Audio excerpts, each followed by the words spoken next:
Have you ever wondered who enforces the cosmic laws of justice? In the depths of ancient mythology, a chilling tale unfolds, the origin of the Furies, also known as the eerie. These fearsome avengers emerged from the blood of the primordial deity Uranus, cast away by his son Cronus.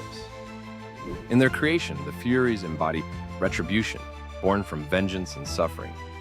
Their appearance is terrifying, with snakes entwined in their hair and eyes that drip with blood.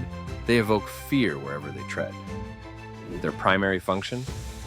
To hunt down those who commit heinous acts, especially familial betrayals, with relentless fury.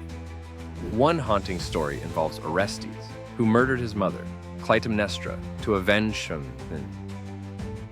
his father, Agamemnon.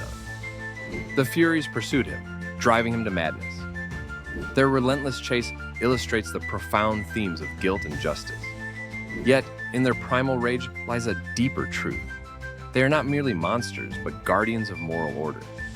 In the end, a trial in Athens led to their transformation, granting them a new role as protectors of the city. The Furies remind us that justice, though fierce, is an essential force in the tapestry of human life.